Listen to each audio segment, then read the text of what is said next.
কাজা ওমরা আদায় করতে গিয়ে নবীজি চিঠি লিখে দিয়েছেন, ছোট্ট করে একটা, একজনের দ্বারা লিখিয়েছেন যে খালিদকে চিঠিটা পৌঁছে দিও। ওখানে লেখা আছে, খালিদ তুমি যদি কাফেরদের পক্ষ অবলম্বন না করে মুসলিমদের পক্ষ নিতা কতই না ভালো হবে। ঠিক আছে, এই একটা লিখা একটা চিঠি খালিদ রাদিয়াল্লাহু আনহু একবারে কলিজাটা কাঁপায় ফেলছে। তিনি মক্কা থেকে মদিনায় গিয়ে নিজে ইসলাম কবুল করে আসছেন। এটা বলতে গেলে আসলে আমি নিজেকে ধরে রাখতে পারি না।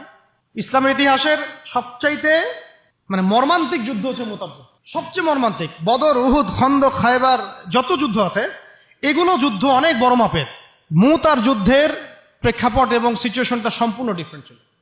এখানে আপনাদেরকে আমি 3 জন শ্রেষ্ঠ বীরের মহাকাব্য শোনাচ্ছি। কয়জন? 3 জন শ্রেষ্ঠ বীর পুরুষের মহাকাব্য। নবী সাল্লাল্লাহু আলাইহি ওয়াসাল্লাম একজন সাহাবীকে পাঠালেন, তার নাম হচ্ছে হারিস বিন উবাইদা। কি নাম বলেন? হারিস বিন উবাইদা, তুমি এই চিঠিটা নিয়ে যাও। এটা তো মদিনা রাষ্ট্র কায়েম হওয়ার পরের কথা, একদম নবম হিজরতের 8ম বছরের দিকের কথা আর কি। তখন ততদিন হুদাইবিয়ার সন্ধিও হয়ে গেছে এবং কাজা ওমরা আদায় হয়ে গেছে এবং খায়বার যুদ্ধ জয় হয়ে গেছে। খায়বারের পরের কথা এটা আর কি, যে হারিস বিন উবাইদা তুমি এই চিঠিটা নিয়ে যাও, ওই রোমকদের কাছে যাবা। তখন তো সুপার পাওয়ার 2টা, রোমানরা এবং পার্সিয়ানরা। তো এখনকার ওই যে এই কন্টিনেন্টের ন্যাটো আর ওই কন্টিনেন্টের চায়না রাশিয়ার মতো আর কি, যেতে পারতেছে। তো সে গেল ওখানে। সুরাহবিল আল গাসসানি একজন শাসক ছিলেন ওইখানকার সিরিয়ার। তো সে ওই চিঠিটা দেখে বলতেছে যে আচ্ছা ঠিক আছে, বসো, দেখি কি করা যায়। চিঠিতে লিখে আছে ইসলাম কবুল করেন, আল্লাহ পাক শান্তি বর্ষণ করবেন, আসলিম তাসলিম। ওই যে নবী সাল্লাল্লাহু আলাইহি ওয়াসাল্লাম চিঠি আছে না একটা রাষ্ট্রপ্রধানদের কাছে, তো সে চিঠি পড়ে উদ্ধত আচরণ। আমি এখানকার আমির, আমাকে ওই মক্কার মেষপালকরা চিঠি পাঠায়, ভাবতে এরকম। তো কে চিঠি নিয়ে আসছে? যে হারিস বিন উবাইদা। আচ্ছা ওকে বসাও। হারিস বিন উবাইদা রাদিয়াল্লাহু আনহুকে, রাষ্ট্রদূত কিন্তু তিনি, রাষ্ট্রদূতকে তারা নির্মমভাবে হত্যা করলো। কথা বুঝতে পারছেন? এবার নবী সাল্লাল্লাহু আলাইহি ওয়াসাল্লামের কাছে খবর যখন আসছে রাষ্ট্রদূতকে হত্যা করেছে, আমার সাহাবীকে। কয়জন সাহাবীকে হত্যা করেছে? 10 জন, 20 জন, 100 জন না একজন সাহাবীকে হত্যা করার প্রতিশোধ নেওয়ার জন্য নবী সাল্লাল্লাহু আলাইহি ওয়াসাল্লাম 3000 বাহিনীর একটা জিহাদি কাফেলা তৈরি করলেন। 3000 বাহিনী কাফেলায় তিনি নিজে নেতৃত্ব না দিয়ে বললেন যে এই কাফেলার নেতৃত্ব দিবে আমার প্রিয় ভাজন, তাকে তার পালক পুত্র বলা হতো এক সময়, যায়েদ ইবনে হারেসা রাদিয়াল্লাহু আনহু। কোন যায়েদ? তায়েফের সফরের সঙ্গী, তায়েফের সফরের একজন সাহাবী তার সাথে ছিল, তার নাম যায়েদ ইবনে হারেসা।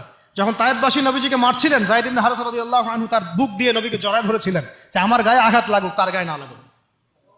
এই সাহাবী যায়েদ ইবনে হারেসা রাদিয়াল্লাহু, তাকে পতাকা দিয়ে বললেন এই মোতার যুদ্ধের আমির হচ্ছে যায়েদ ইবনে হারেসা। যদি যায়েদ ইবনে হারেসা শহীদ হয় তাহলে পতাকা বহন করবে জাফর ইবনে আবি তালেব, আমার চাচাতো ভাই। কোন জাফর? যিনি আবিসিনিয়ায় গিয়েছিলেন মুসলিমদেরকে নিয়ে হিজরত করতে, মনে আছে? যিনি বাদশাহ নাজাশির সামনে কোরআন তেলাওয়াত করার, সূরা মারিয়াম তেলাওয়াত করার কারণে বাদশাহ নাজাশির চোখ দিয়ে দরদর করে পানি পড়তে শুরু করেছে। ওই বাদশাহ নাজাশিও পরে ইসলাম কবুল করেছে, আলহামদুলিল্লাহ। জাফর রাদিয়াল্লাহু আনহু পতাকা বহন করবে যদি যায়েদ ইবনে হারেসা শহীদ হয়। এরপরে যদি জাফরও শহীদ হয়, পতাকা বহন করবে আমার আরেক প্রিয় ভাজন সাহাবী আব্দুল্লাহ বিন রাওয়াহা রাদিয়াল্লাহু আনহু। আব্দুল্লাহ বিন রাওয়াহা রাদিয়াল্লাহু, যাকে যে কোনো মুহূর্তে যদি বলতেন ইসলাম নিয়ে একটা শের বলেন, একটা কবিতা বলেন, ইনস্ট্যান্ট তিনি শের বলে ফেলতে পারতেন। এত সুন্দর, এত উন্নত কাব্য প্রতিভা ছিল তার মধ্যে। এই নষ্ট সংস্কৃতি না, তাদের সংস্কৃতি ছিল একেবারে খাঁটি তাওহীদের সংস্কৃতি।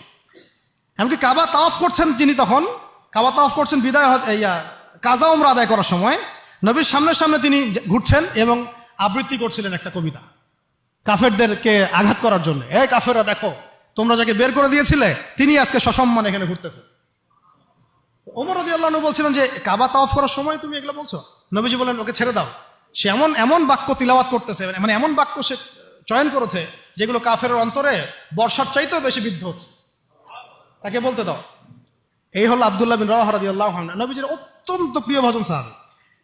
আব্দুল্লাহ বিন রাওয়াহা যদি শহীদ হয় তাহলে তোমরা তোমাদের মধ্য থেকে একজনকে আমির নিযুক্ত করে নিও। সাহাবীরা বুঝে ফেললেন এই সফরে আমরা 3 জনই শহীদ হতে যাচ্ছি, কারণ একটা সফরে কখনো 3 জন আমিরের প্রয়োজন হয় না, হয় না। এবার তারা গেলেন, তারা কখনো আশাও করেন নাই ওখানে যা দেখবেন। ওখানে গিয়ে দেখলেন যে 1,00,000 রোমান সৈন্য সামনে এসে দাঁড়িয়েছে। কত লক্ষ? এবং একেবারে ফুল প্রশিক্ষিত, একদম ফুল আর্মড ফোর্সড। আর এর সাথে তাদের সাহায্যকারী দলেও আছে আরো 1,00,000 সৈন্য। মোট কয় লক্ষ? এদিকে কতজন? যুদ্ধ হওয়া সম্ভব? আসলে কি সম্ভব? সম্ভব না। যুদ্ধ কিন্তু সম্ভব না। আমরা তো আগে সংখ্যা গরিষ্ঠ হওয়ার কথা চিন্তা করি। কোন যুদ্ধে ইসলাম সংখ্যা গরিষ্ঠতা দিয়ে জিতে নাই। ইসলাম জিতেছে ইমানের বদৌলতে, শুধু ইমানের বদৌলতে। আমরা সংখ্যা দিয়ে কখনো বিজয় লাভ করতে পারি নাই। এখন এবার সাহাবীরা মাশওয়ারা করতেছেন রাত্রেবেলা, আমরা কি করব? কালকে যুদ্ধ করব, নাকি মদিনায় ফিরে যাব, নাকি রাসূলকে খবর পাঠাবো, নাকি কোনো বিকল্প ফোর্স নিয়ে আসার ব্যবস্থা করব, কি করব? তখন সাহাবী, ওই যে বললাম আব্দুল্লাহ বিন রাওয়াহা রাদিয়াল্লাহু আনহু দাঁড়ালেন। তরুণ সাহাবী, আপনাদেরকে বলতেছে, তরুণ সাহাবী দাঁড়িয়ে বলছেন যে, হে আমার ভাইয়েরা, আমরা এখানে কি জন্য এসেছি? হয় আমরা এই যুদ্ধ করব, শহীদ হব, না হলে আমরা গাজী হব। আর আপনারা যে বিষয়টাকে ভয় করছেন, আসলে কিন্তু আমরা সেটা পাওয়ার জন্যই এসেছি, তার নাম শাহাদা। আপনারা যেটাকে ভয় করছেন যে আমরা এখানে গেলে মারা যাব, ওটার জন্যই তো আমরা এত দূরে এসেছি। আমরা গাজী হই অথবা শহীদই হই, আমাদের জন্য আজর আল্লাহর কাছে লেখা থাকবে। তো তার এই এমন ইমানদীপ্ত ছিল ভাষণটা, আমি তো ওটা বলতে পারলাম না, আরবিতে তিনি বলেছেন। এতে উৎফুল্ল হয়ে বা ইন্সপায়ার্ড হয়ে সাহাবীরা আর দ্বিতীয়বার ভাবলেন না, ঠিক আছে কালকে যুদ্ধ হবে। এবার পরের দিন যুদ্ধ শুরু হল। এটা কি সম্ভব যুদ্ধ? প্রথমে যায়েদ ইবনে হারেসা রাদিয়াল্লাহু আনহু পতাকা নিয়ে ঘোড়া ছুটা আগায় যাচ্ছেন, এবং একটা আঘাতও পিছন থেকে করার সাহস হচ্ছে না তাদের, সব আঘাত তারা সামন থেকে করছেন। এক পর্যায়ে যায়েদ রাদিয়াল্লাহু আনহুর এই গায়ের মধ্যে তারা বর্ষা নিক্ষেপ করে। বর্ষা তো আগেকার বড় বড় বল্লম বর্ষা ছিল, এবং একটা বর্ষা তার গায়ে যখন লাগে তিনি পড়ে যান, এবং এই অবস্থা আস্তে আস্তে তার শাহাদাত হয়।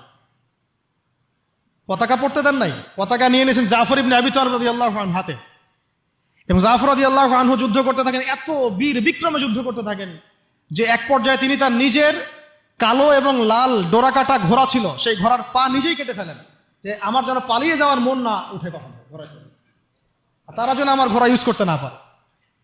সাহাবীরা বলছেন তার শাহাদাতের পরে তার বডির মধ্যে আমরা এরকম 50টা থেকে 60টা এরকম আঘাতের দাগ দেখেছি। একটাও দেহের পিছনে ছিল না, সব সামনে ছিল। যুদ্ধ করতে করতে এক পর্যায়ে তার ডান হাতটা কেটে পড়ে যায়। এরপরে তিনি বাম হাতে পতাকা উঠায় নেন, কাফেররা বাম হাতটাও কেটে ফেলে। এরপরে তিনি বুকের সাথে পতাকাটাকে এইভাবে জড়িয়ে রাখেন, বুকের সাথে পতাকাটাকে এইভাবে জড়িয়ে রাখেন, পতাকা পড়তে দেন নাই।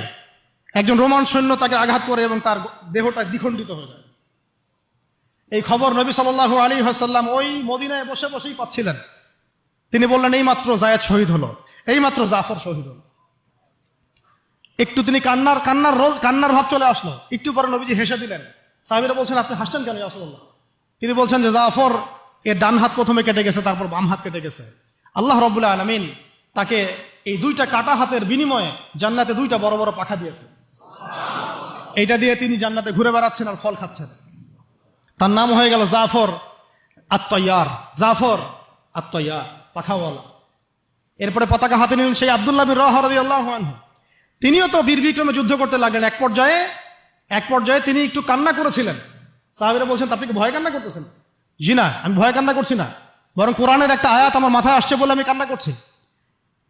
সে আয়াতটা ছিল সূরা মারিয়ামের মধ্যে, ওয়াইম মিনকুম ইল্লা ওয়ারিদুহা কানা আলা রাব্বিকা হাতমান মাকদিয়া, একটা আয়াত আছে কোরআনে সূরা মারিয়াম।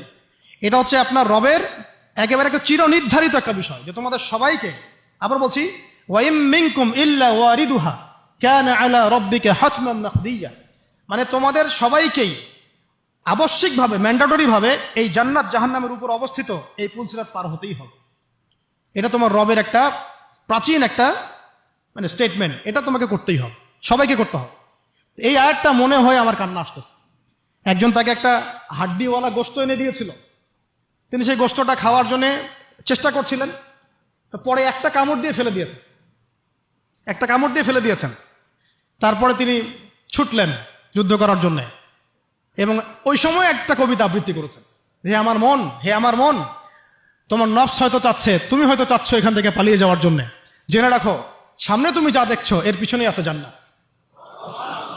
শেষমেশ কি জীবন দেখেন, কি কি ব্যক্তিত্ব, কি ক্যারেক্টার, কেমন গায়রত, কেমন ইজ্জত, কেমন সম্মান, কি জীবন। এরপরে তিনিও শহীদ হলেন, পতাকা হাতে তুলে নিলেন আল্লাহর বীর খালেদ বিন ওয়ালিদ রাদিয়াল্লাহু আনহু, তাকে পতাকা দেওয়া হলো। তিনি কিন্তু নতুন মুসলিম হয়েছেন। উহুদের যুদ্ধের যে ক্রাইসিস, এটা কিন্তু তার হাতে। কাজা ওমরা আদায় করতে গিয়ে নবীজি চিঠি লিখে দিয়েছেন, ছোট্ট করে একজনের দ্বারা লিখিয়েছেন যে খালিদকে চিঠিটা পৌঁছে দিও। ওখানে লেখা আছে, খালিদ তুমি যদি কাফেরদের পক্ষ অবলম্বন না করে মুসলিমদের পক্ষ নিতা কতই না ভালো হবে। ঠিক আছে, এই একটা লেখা, একটা চিঠি খালিদ রাদিয়াল্লাহু আনহু একবারে কলিজাটা কাঁপায় ফেলছে।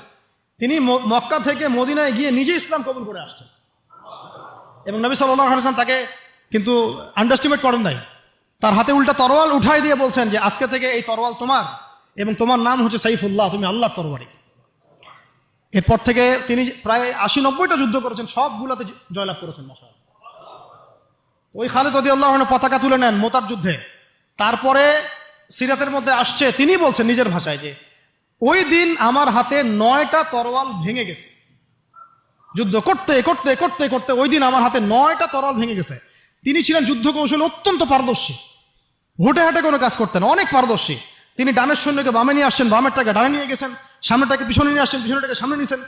বর্ষা যারা ছিল তাদেরকে পিছনে নিয়ে আসছেন, তীরন্দাজদেরকে সামনে দিয়েছেন, মানে ওদেরকে ভেবাচাকা খাওয়াই দিয়েছেন যে ওরা মনে করতেছে এরা মনে হয় অনেক, হ্যাঁ এরা মনে হয় আরো বিকল্প ফোর্স নিয়ে আসছে মনে হয়। তো ওরা আস্তে আস্তে পিছনের দিকে যাওয়া শুরু করতেছে, আর এদিকে মুসলিমরা একটু একটু করে সেফ জোনে আসার চেষ্টা করতেছে পিছনের দিকে। ওরা ভাবতেছে পিছনের সামনে যদি আগাই, হয়তো পিছন থেকে ওরা আরো সৈন্য নিয়ে আসছে, আমাদেরকে আক্রমণ করবে। এই আল্লাহ পাক ভয় চাপাই দিলেন, এরা পালায় চলে গেল। 3000 সৈন্য নিয়ে 2 লক্ষ সৈন্যকে পরাজিত করা হয়েছে। খালিদ রাদিয়াল্লাহু আনহু বললেন, আমার হাতে সেই দিন 9টা তরোয়াল ভেঙেছে, আর শেষমেশ ছোট্ট একটা ইয়েমেনি চাকু দিয়ে আমি যুদ্ধ করেছি। তাহলে চিন্তা করেন কত কাফের মারা গেছে। আর মুসলিমদের মধ্যে মাত্র 12 জন সাহাবী শহীদ হয়েছে। মাত্র 12 জনকে তারা মারতে পারছে, বাকিদেরকে মারতে পারেনি। এইগুলো হচ্ছে মহাকাব্য, জাজল্যমান মহাকাব্য, যেগুলো আমাদের এই প্রজন্মকে জানানো উচিত এবং আপনাদের মাথায় থাকা উচিত। প্রত্যেকটা সংগ্রাম, প্রত্যেকটা বিপ্লব, প্রত্যেকটা অভ্যুত্থানের পিছনে যেন থাকে আল্লাহর সন্তুষ্টি, আল্লাহর দিন কায়েমের চেষ্টা, আল্লাহর দিনের খেদমতের চেষ্টা এবং ইনসাফ প্রতিষ্ঠার চেষ্টা, এবং জালেমের বিরুদ্ধে আমাদের অবস্থান সবসময় শক্ত থাকবে ইনশাআল্লাহ।